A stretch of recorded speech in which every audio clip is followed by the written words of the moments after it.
uploadnya bukan part 4 sih? Woi, mana part 4-nya? Dengan penuh kerinduan yang mendalam, izinkan hamba bertanya, bilakah kiranya video karya Ark Part 4 akan hadir kembali menyapa kami? Sebab hati ini telah lama menanti, bagai langit merindukan bintang di malam sunyi. Kok bukan Ark Part 4 sih? Jadi ya, kalau kalian gak baca 1 dari 271 triliun post komunitas yang gue bikin soal ini, gue gak bisa bikin langsung Ark Part 4. Bukan karena gue gak mau, tapi gak bisa. Soalnya dua asisten gue baru aja ditangkap pasukan penjaga perdamaian internasional gara-gara menyelundupkan senjata ke pasukan separatis di Uzbekistan Selatan. So, karena gue tetap butuh makan bulan ini, kali ini gue bakal bikin video animasi pengalaman aja. Karena ya jujur gue ngerasa udah lama banget. Dan video pengalamannya seperti biasa itu gue mau merupiahkan penderitaan hidup gue. Dan karena yang ini tuh salah satu penderitaan terbesar gue, ya moga-moga ini rupiah terbesar gue juga sih. Ya enggak sih, kalau video ini duitnya sampai lebih gede daripada Ark kemarin yang gue habisin hampir 2 bulan buat ngedit, itu gue bakal sedikit marah sih sebenarnya. Jadi ya apa sih yang gue alamin ini, gue bakal langsung ceritain aja tentang sesuatu yang nempel, ngikutin dan ngegangguin gue selama beberapa tahun ini. Pertama kali gue ngerasain sesuatu ini tuh itu sekitar tahun 2021-an mungkin. Dan waktu itu gue tuh udah sekitar setahun pengalaman kerja jadi seorang wibu yang gak pernah keluar kamar, gak pernah ngobrol sama orang, dan sekitar 62% yakin kalau perempuan itu nyata, bukan makhluk mitologi. Satu sisi ini tuh karena waktu itu baru banget selesai lockdown covid ya, kuliah gue berubah jadi online, gak boleh keluar kemana-mana, ada virus di sini di sana. Tapi di sisi lain itu karena waktu itu channel gue juga baru kayak naik-naiknya banget, dan karena gue juga udah mulai dapat duit dikit dari YouTube, gue kepengen upgrade komputer gue. Karena jujur aja waktu itu PC gue tuh udah dari zaman Neolitikum. Ini gue nggak beli guys, gue nemu di goa dekat rumah. Prasasti sejarah ini. Gue sama 3 temen gue waktu itu, Andes, John sama Raka, jalan dari rumah gue ke mall di Mangga 2 Jakarta. Naik mobil ojek online dari rumah gue. Dan di dalam mobilnya ini gue sedikit ngerasa aneh gitu. Ini tuh sesuatu yang kayaknya gue belum pernah alamin sebelumnya, tapi gue tuh kayak ngerasa gelisah banget. Rasanya tuh kayak gue takut sama sesuatu, kayak ada yang salah atau gak ada hal buruk yang kayaknya bakal terjadi gitu ke gue. Tapi gue nggak tahu ini tuh apaan, dan gue kayak bingung gitu. Ini gue kenapa? Waduh, jangan-jangan gue lagi pengen kena serangan jantung ya. Aduh, kok bisa sih? Padahal gue selama ini makan burger pakai timun loh. Terus Andes yang waktu itu duduk di samping gue di dalam mobilnya tuh kayak sadar juga gitu dan nanyain, "Weh, lu kenapa ya, Go?" Dan gue kayak ngeliatin dia dan bilang, Gak tahu jir, gue tuh kayak deg-degan gitu. Terus si Andes kayak ngeliatin gue pakai muka bingung gitu kan. Dan selain gelisah, waktu itu gue juga ngerasain kayak mual gitu ya. Cuman ya gue gak terlalu mikirin mualnya waktu itu, soalnya ya lagi di dalam mobil. Dan lu tahu sendiri, itu ada stelo jeruk dan itu tuh kayak alat penyiksaan FBI pewangi gitu. Tapi waktu sampai, kita kan kayak ngecil dulu ya, makan di food court mallnya sambil nungguin orderan part komputer yang gue beli. Dan dari sedetik gue turun dari mobil tadi, rasa mual gue tuh berubah jadi parah banget. Gua tuh sampai kayak lemes banget di food courtnya, megangin tisu yang ada di meja. Nafas gua jadi berat dan rasa gelisah gua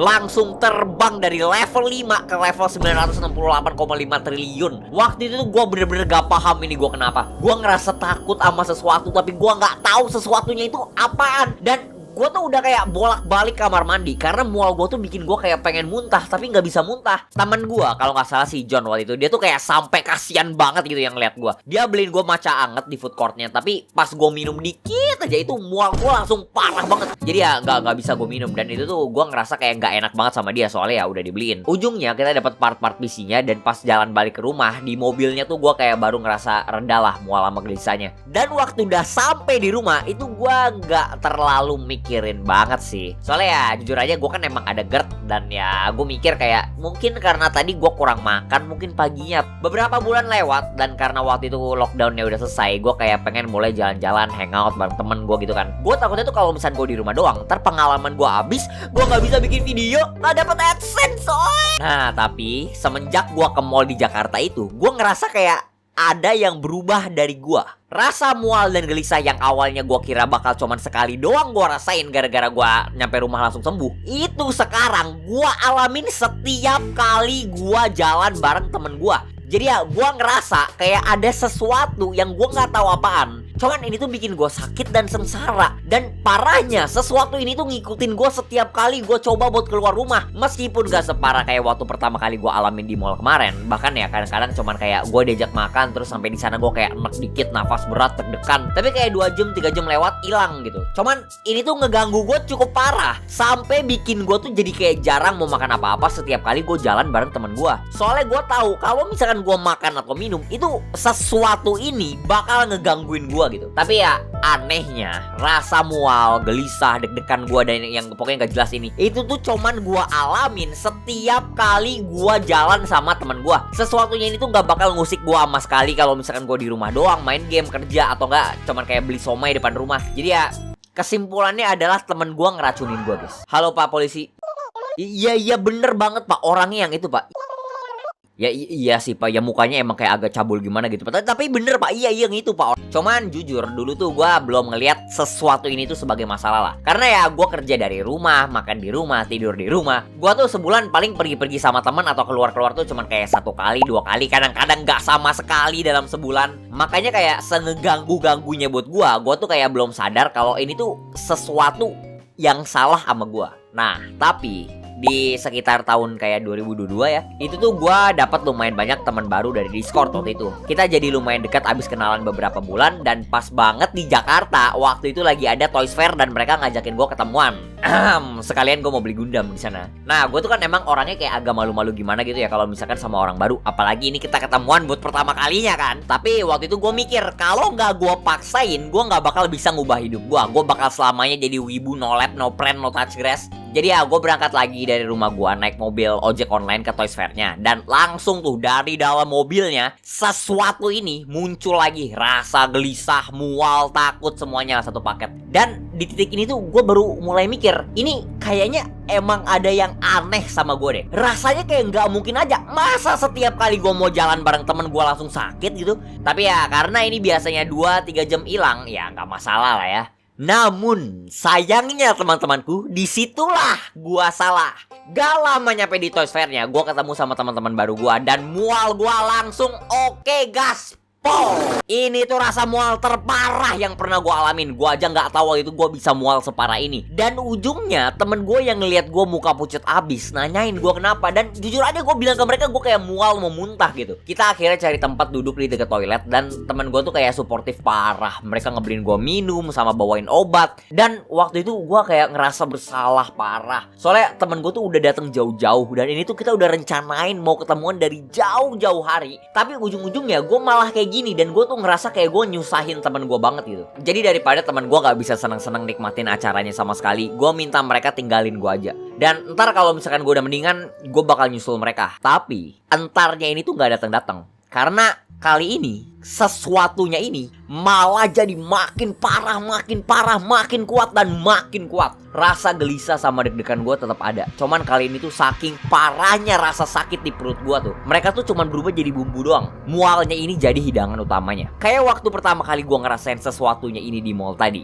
Kali ini gue juga bolak-balik toilet. Cuman bedanya kali ini gue beneran sampai muntah. Dan gue waktu itu bener-bener kepikiran kayak gue duduk senderan di tembok di deket tempat acaranya sendirian sambil meluk tas gue. Nafas gue berat, kepala gue cenat-cenut, jantung gue deg-degan. Gue kayak disiksa abis-abisan sama sesuatu ini. Dan mata gue tuh kayak udah berkaca-kaca nahan mualnya ini. Beberapa jam lewat dan mual gue gak ada tanda-tanda makin baiknya. Dan temen gue yang akhirnya malah nyusul ke gue buat ngecekin gue lagi. Gue tuh seharian gak bisa enjoy acaranya sama sekali. Gue jadi kayak datang tapi gak datang gitu ke Toys Fair-nya. Soalnya gue tuh kayak dipenjara sama sesuatu ini. Akhirnya itu baru pas di mobil pulang ke rumah mualnya agak redaan dikit. Dan kali ini akhirnya gue sadar seberapa parahnya masalah ini udah ngefek ke hidup gue. Jadi apakah gue bakal ngelakuin sesuatu? Ke dokter mungkin? Hah, no. Sampai di rumah mandi, makan, main, bobo. Tapi sesuatunya ini tuh gak mau ninggalin gue. Melainkan makin gue hirauin, gue ngerasa dia tuh makin kuat dan makin kuat. Dulu kalau misalkan gelisah dan mualnya kayak sedikit doang, terus 2 jam 3 jam bareng temen hilang. Sekarang tuh gue ngerasa mualnya jadi parah banget. Dan gara-gara ini setiap kali gue jalan keluar, gue ngerasa kayak gue nyusahin temen gue terus gitu. Dan gak jarang juga gue sampai muntah di tempat pas gue lagi jalan bareng temen gue. Dan ya gara-gara ini gue jadi banyak banget nolak kalau misalkan temen gue ngajakin gue pergi kemana-mana. Soalnya gue takut sesuatu ini tuh bakal ngusikin gue kalau misalkan gue keluar rumah. Dan waktu itu yang bikin gue yakin banget kalau misalkan ini tuh bukan karena penyakit fisik atau badan gue. Itu karena kalau misalkan di rumah gue tuh sehat walafiat, gak ngerasa mual, gak ada gelisah, dan gue tuh kayak gak ngerasa ada takut atau apapun sama sekali. Sesuatunya ini cuman muncul kalau misalkan gue pergi bareng temen, terus dia bikin gue gelisah, muncul mual, bisa sampai muntah. Dan yang bener-bener pasti ini nih 100% bukan cuman teori gue. Itu karena udah beberapa kali terjadi. Gue diajakin pergi temen, terus pas lagi di mobil berangkat ke tempatnya, itu kan gue mual kambuh parah tuh. Kalau seandainya gue batalin perginya, itu nggak nyampe 5 menit pas lagi di jalan pulangnya, masih di dalam mobil, itu tuh mual, gelisah, takut semuanya langsung hilang. Tapi pasti banget kalau gue udah ngerencanain pergi dari jauh-jauh hari, itu gue bakal ngerasa bersalah banget ke teman-teman gue kalau gue tiba-tiba nggak jadi. Dan meskipun mual gue hilang, gue tetap ngerasa kayak gue kalah sama sesuatu ini. Karena no life-nya gue. Kita semua ini tuh manusia. Suatu saat nanti kita bakal jadi tua dan mati. Dan gue tuh gak mau pas gue udah tua sakit-sakitan. Yang gue inget dari masa muda gue pas gue umur 20-an, 30-an, itu cuman di depan komputer doang, di kamar gue, kerja ngegame. Rasanya tuh kayak gue ngebuang-buang hidup gue, guys. Cuman pas gue pengen ngeperbaikin ini, sesuatu ini tuh muncul seolah-olah kayak mau ngemenjarain gue di dalam rumah gitu. Dan percaya sama gue, mau se-introvert apapun kalian, meskipun awal-awal ya kalian suka sendirian di rumah doang, itu pasti lama-lama bakal stres sendiri. Kalau misalkan temen yang biasanya mau nemenin kalian mabar itu lagi pergi bareng tanpa kalian, terus kalian ngeliatin teman kalian kayak post foto lagi hangout bareng-bareng, daki gunung ke pantai, itu pasti bakal ngerasa FOMO, ngerasa ditinggal dan sendirian. Makanya gue gak bisa kayak begini terus. Gue harus berubah. Henshin. Mah, bisa temenin ke psikiater gak? Kapan? Minggu Senin deh, jam 1. Ya udah. Jadi akhirnya gue ketemu psikiater. Dan alasan gue malahnya jadi ke psikiater itu karena teman gue si John. Dan ya cerita lengkapnya ada di video yang ini. Dan ternyata sesuatunya ini tuh bukan setan, bukan santet, tapi sesuatu yang jauh lebih saintifik, yaitu social anxiety. Jadi ya social anxiety itu kayak kondisi mental dimana lu tuh kayak deg-degan, panik, gelisah, atau takut kalau misalkan lagi ada di kondisi sosial gitu kan. Cuman ya tingkat keparahannya beda-beda. Dan gak semua orang yang punya social anxiety itu kayak gue. Bahkan kayaknya punya gue tuh sedikit spesial gitu. Soalnya gue kan juga punya GERD ya. Dan ternyata anxiety itu bisa nge-trigger GERD. Dan kayaknya ini tuh yang bikin gue mual-mual. Jadi ya ujungnya gue dikasih obat anxiety sama psikiaternya. Cuman sayangnya banget itu obatnya kurang cocok buat gue. Meskipun ya obat lain dari dia tuh cocok banget. Dia bilang sih emang normal ya obatnya awal-awal begitu, kayak kerasa efek sampingnya. Cuman nanti habis sering dipakai badan gue bakal adaptasi. Tapi gue gak kuat nahaninnya sih. Dan waktu itu gue mikir, karena gue udah dapat sesuatu dari kunjungan psikiater ini, jadi ya gak perlu datang lagi lah. Dokternya bagus banget, cuman ya layanan kesehatan di Indonesia tuh tidak murah, guys. Dan selain itu juga, karena gue udah tahu sesuatunya ini itu apa, gue ngerasa kayak gue bisa urusin sendiri lah. Tinggal cari tutorial di YouTube juga beres, kayak ngebenerin error di PC aja. Dan oh boy, gue salah ternyata. Soalnya meskipun gue udah tahu sakitnya apa, tapi itu tetap nggak ngebantu banget. Setiap kali gue keluar bareng teman gue, ya tetap aja gue gelisah, mual, kadang-kadang muntah. Dan yang kejadian paling parahnya itu terjadi di akhir tahun 2022. Soalnya waktu itu gua dapet cewek. Gua tahu kayak 70% dari audiens gua langsung kayak menganga mulutnya pada nggak percaya ya. Tapi ya yang udah nonton Q&A gua pasti udah tau lah. Jadi ya gimana caranya gua yang wibu, jarang keluar rumah, punya social anxiety dapet cewek? Puji syukur itu tuh karena pelet gua ternyata berfungsi. cewek gue juga ikannya demen sama pelet ikan gue ternyata. Jadi kan gue udah kayak pacaran sekitar beberapa minggu ya, dan kita pengen ketemuan tuh di kafe temen gue waktu itu. Dan ya pastilah kan gue juga nggak mungkin nolak dia setiap kali gue diajak pergi. Soalnya ya gue juga jujur aja pengen ketemuan sih. Terus gue juga ada belajar teknik pernafasan gitu dari YouTube buat ngebantu sama anxiety-nya. Dan gue tuh bener-bener berharap ini bisa ngebantuin gue seenggaknya kurangin dikit lah rasa mual sama gelisahnya. Sampai di sana kita ketemuan, ngobrol sebentar, hahaha hihi. Tapi ya nggak kaget gue langsung mual parah, takut, gelisah, deg-degan. Tapi gue paksain, soalnya ya nggak mungkin banget gue batalin. Kita mesen makanan dan jujur makanan di sana tuh enak. Tapi gue kayak nggak bisa fokus makan dan gue susah dengerin dia ngomong apa. Karena 1000% dari semua kekuatan dalam badan gue itu dipakai buat nahan rasa mual gue. Yang mana ini tuh aduh rada goblok. Sejujurnya kalau misalkan ada mesin waktu, gue pengen tampol diri gue sendiri. Harusnya tuh gue waktu itu jujur aja ke dia gue lagi mual karena social anxiety sama GERD. Gue tuh ngobrol sama dia sambil gemeteran, keringetan.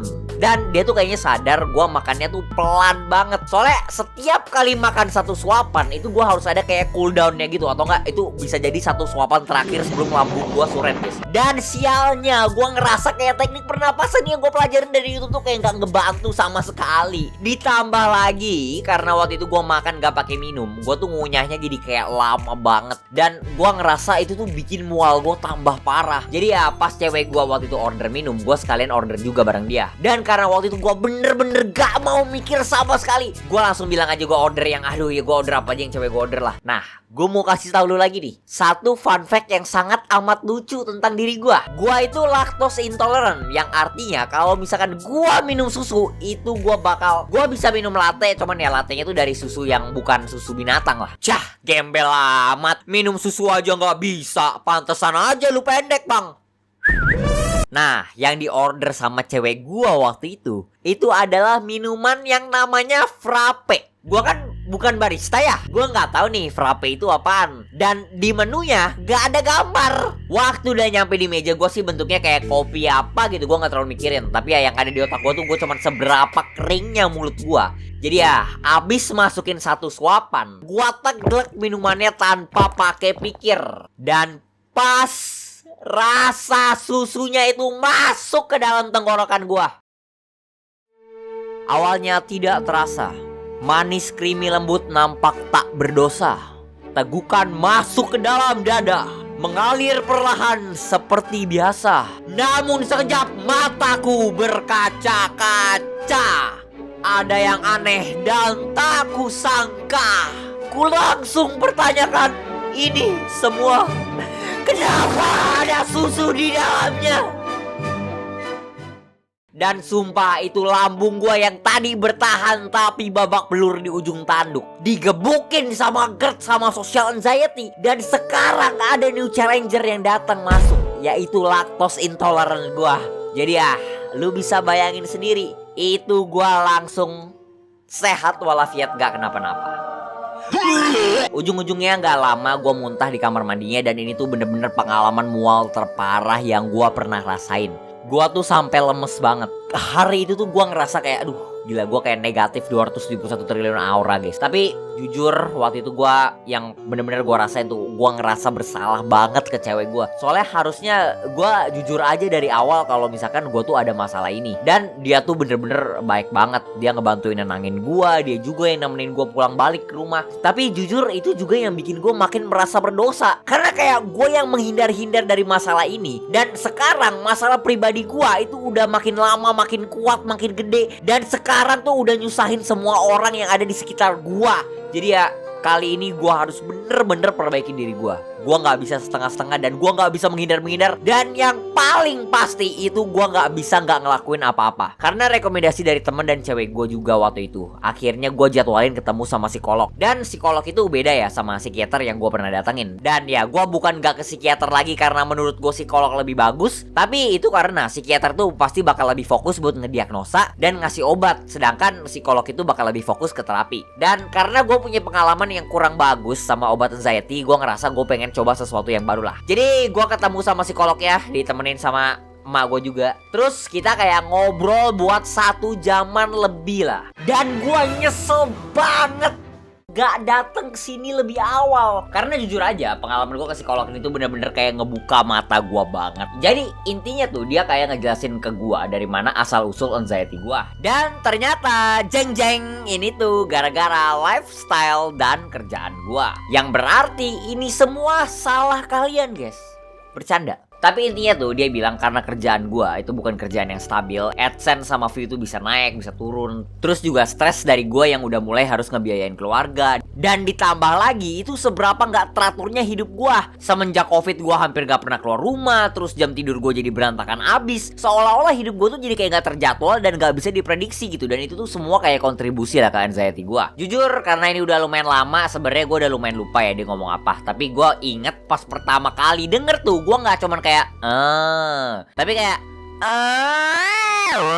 baru paham gitu. Dan yang lebih penting lagi itu dia juga ngasih gua solusi gimana cara buat seenggaknya ngatur anxiety ini supaya nggak ngeganggu parah hidup gua. Satu, itu gua disuruh bikin jadwal supaya hidup gua lebih teratur. Dan yang paling penting itu gua harus bisa ngatur jam tidur gua supaya kayak orang normal lah, jangan tidur jam 10 pagi bangun-bangun jam 8 malam gitu. Dan untuk dua ini gua udah gagal total. Ini sampai sekarang nggak kewujud sama sekali. Terus kedua, itu gue disuruh keluar rumah guys. Gua ke dokter dan disuruh touch. Jadi ya, gue yang dari keluar rumah cuman sebulan sekali itu harus diubah jadi seminimal banget seminggu sekali. Jadi ini tuh supaya ngebiasain gua sama lingkungan luar lah. Tapi ya gua tetap aja gua setiap hari keluar gua masih mual-mual. Cuman dokternya juga ngasih gua saran gimana cara nge-manage dan ngurangin mual dari anxiety-nya. Pakai CBT, grounding technique, dan juga gue diajarin gimana cara teknik nafasnya yang bener, bukan kayak yang dari YouTube. Dan meskipun awal-awalnya gue masih gelisah dan mual dengan teknik-teknik terapi tadi, lama-lama gue tuh jadi kebiasa dan kondisi gue makin lama makin mending. Gue sampai sekarang sih masih belum bener-bener sembuh ya, tapi ya seenggaknya udah gak nyampe muntah-muntah lagi. Sekarang kalau misalkan mual, gue duduk dulu sebentar, dan itu tuh kayak grounding teknik yang diajarin sama psikolognya tuh buat gue itu ngebantu banget sih. Meskipun ya kadang-kadang masih ada aja parahnya. Kayak bulan lalu tuh gue diajakin makan di cafe bareng teman gue yang baru pertama kali gue ketemu, dan di tempat itu tuh gue mual parah meskipun gak nyampe muntah. Tapi ya gak apa-apa, soalnya emang kalau misalkan ngeperbaikin hal kayak gini tuh emang gak segampang itu guys. Dan kadang-kadang tuh pasti ada aja lah momen kambuhnya. Ini tuh soalnya bukan garis lurus ke atas, namun perjalanan dengan naik dan turun ke arah yang lebih baik. Dan ya itu aja yang mau ngomongin, bye-bye.